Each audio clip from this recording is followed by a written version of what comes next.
Are you guys ready to get into the second video? No.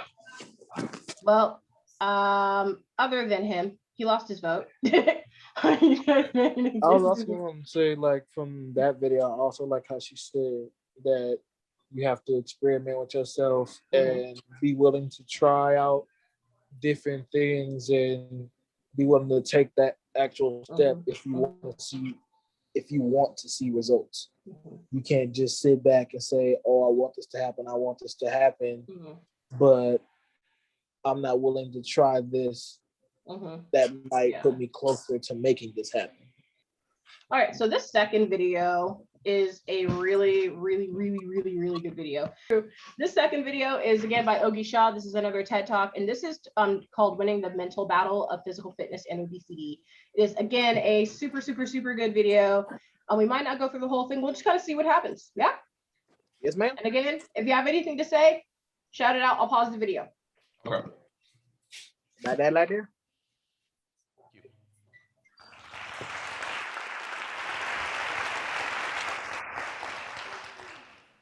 Is exercise important? I believe so. Heart disease, cancer, diabetes. One of the things they all have in common is they can be affected by obesity. The first recorded heart attack in this country was in 1896. In 1896 in this country, you had to get exercise to go to the bathroom. Everybody lived on farms.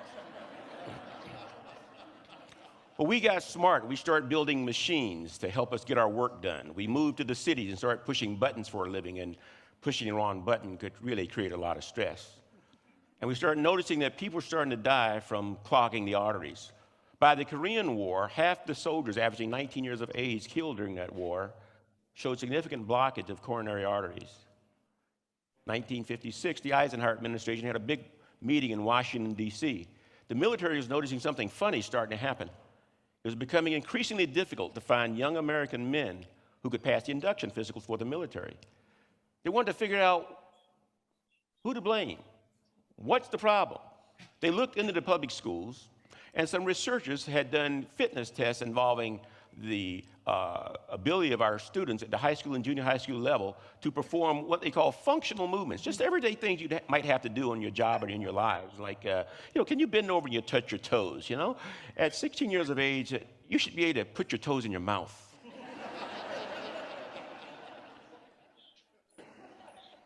We thought that was the dumbest idea anybody ever came up with, to test kids for physical fitness, because we thought that kids are fit just because they're young. 57.8% of our kids fail that test. We said that can't be right. If that's true, we have the most unfit kids in the world, and folks, that's just not possible. So they decided to take the test to kids and give it to kids in Europe. 7% fail. They shopped that test all over the world, could not find another group of kids on the planet that had anywhere close to a 7% failure rate on that test, a 57% failure rate on that test. He came back and started what eventually became the President's Council on Physical Fitness and Sports. Now, for over 40 years now, everywhere you turn, somebody's been trying to put you and your kids on exercise programs. And then we got another bright idea. Why don't we check to see how fit we've become? 40% of us are still enthusiastically avoiding exercise. 50% are exercising and still in lousy shape, about 10% are keeping fit. University of Indiana measured the fitness level of 4 million kids between 6 and 17 years of age and found that in the middle of all this hoopla about exercise, 57% of our kids are still failing fitness tests, and fitness leaders say they're worse now than they were 30 years ago. We're finding 14 to 19-year-old kids with 40% blockage of coronary arteries. What used to be called adult onset diabetes is now showing up in kids between 4 and 10 years of age. They say we're raising the first generation that will have a shorter life expectancy than either their parents or grandparents. Okay, so really quick.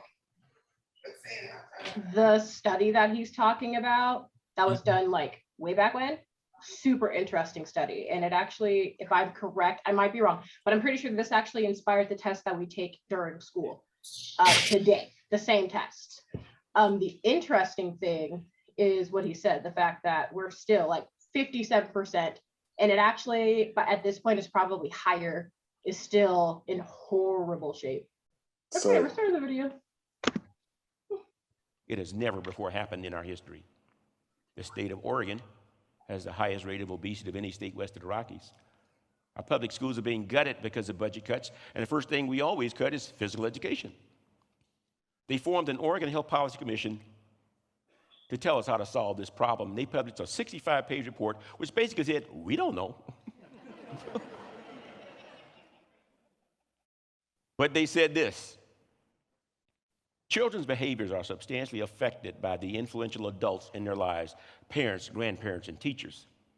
Efforts to address childhood obesity in Oregon will not be successful unless they also include interventions that influence the healthy eating and physical activity behaviors of adults as well as children. Now, they watered this message down a bit in their final draft, but the idea was out. How many of you get all the exercise you need? And if not, why not? Well, the two most common objections are, what do you think it is? Number one, I don't have time. Every time we've asked, I don't have time. Number two, and this surprised me, how often they stated and how boldly they stated was, I'm too lazy to do it even when I do have time. Or the way one guy in South Carolina said it, I swear after college I'd never sweat again. Oh no. I call that lack of motivation. So when I first watched this video and he said that, the way he said it made me think of Matt. I don't have time, and even if I did have time, I'm too lazy to do it. Matt, you know who I thought about? Exactly why I looked up. I ain't gonna lie to you. Hey, Finn, you wanna know who I thought about? Who? Poor Shizzle. Oh damn.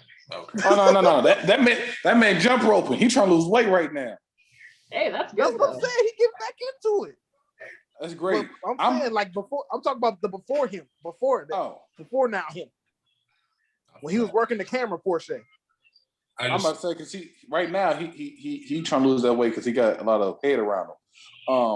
I'm not doing that just because. Did we lose Chris? Yeah, I was waiting for him to come back in. Okay. A few moments later. Yeah, I really like these videos though.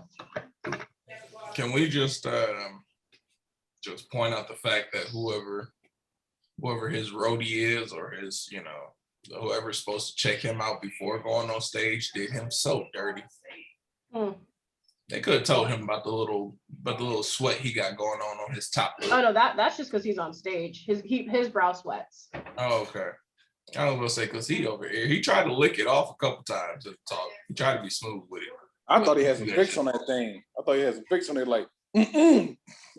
No. I'm telling you, I've been watching this whole time. I'm like, bro, I know that upper lip sweat is killing you right now. You want to get it off. I see. It looks like he just his brow naturally sweats, because in the very, very, very beginning, his brow wasn't sweating at all. But as he kept talking, his brow started sweating. His brow got more nervous than he did. Oh my goodness. His brow said, I never freeze.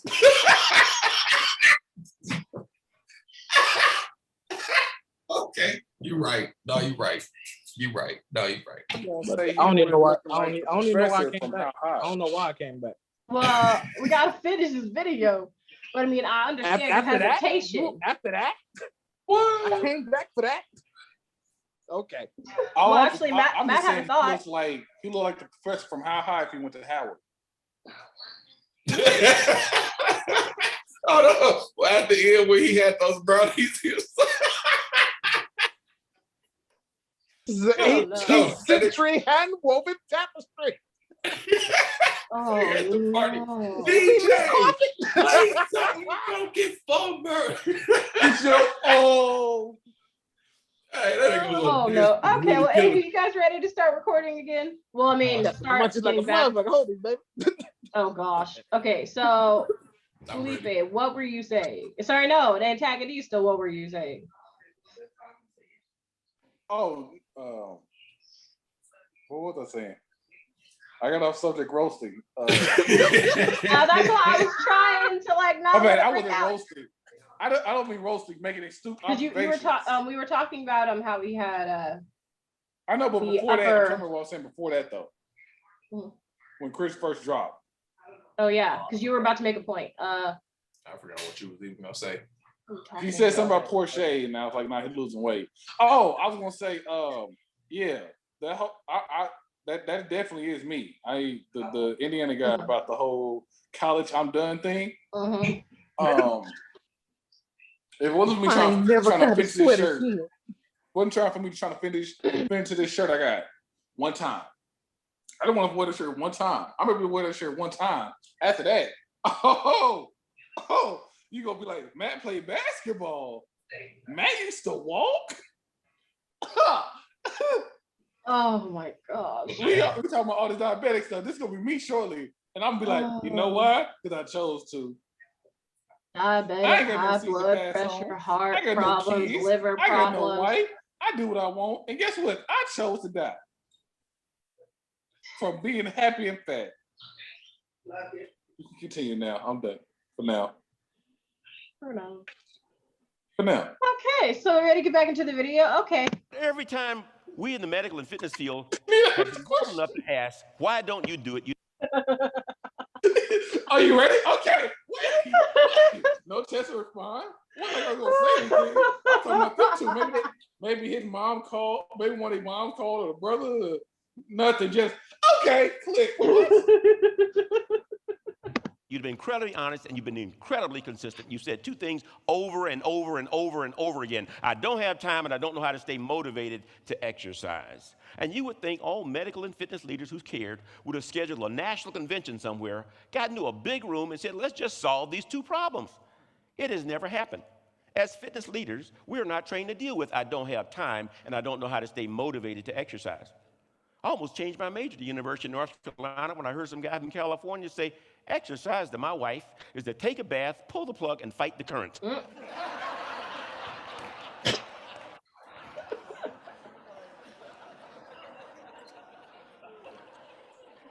What they teach us to say is, you gotta make exercise fun.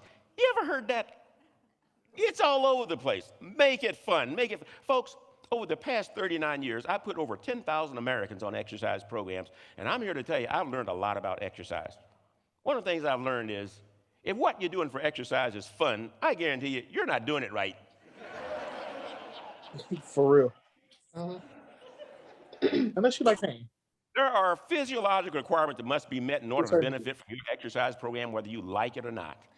The intensity, the duration, the frequency of your exercise are all more important than whether or not it's fun. You must work every muscle in the body, the cardiovascular system, flexibility, muscle balance, muscle strength, and there's no single activity or exercise that we know of that adequately works the total body.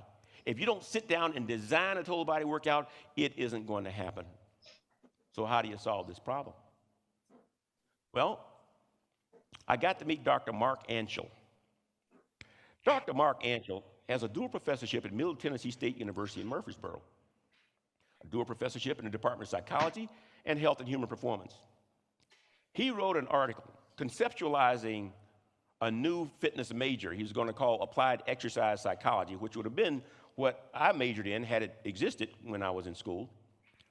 But basically what he had done is wrote an article to the Journal of the Board of Sports Psychology explaining what he saw was justification for this new fitness major and explaining the problems he saw in physical fitness. And it almost exactly mirrored what I've been speaking on for over 30 years, to the point where I wanted to meet this guy. So I flew back to Nashville, drove down to Murfreesboro, looked him up in his office, went up to him, gave him a great big bear hug and said, "You're my hero." And he called for security. And no, that didn't happen. But I explained to him what I was doing, and he was so appreciative of that, and has a new book out and promised to send me a new copy, which I haven't gotten yet. But what he basically said is this: this fitness problem is more about our mental failures than our physical failures. It's more about your head and your attitude than it is about your body. He said, you just can't decide to exercise and have it sustain you for the rest of your life, so your brain's going to fight you. You say, I'm going to start an exercise program. Your brain says, what are you doing? Haven't we been down this road? Look at you. Look at your dog. But he says you have to win the mental battle, and it's tough. One guy said he got in his car, decided to go to the health club. He got down to the intersection, the light turned red. He said, that's a sign, turned around and went back home.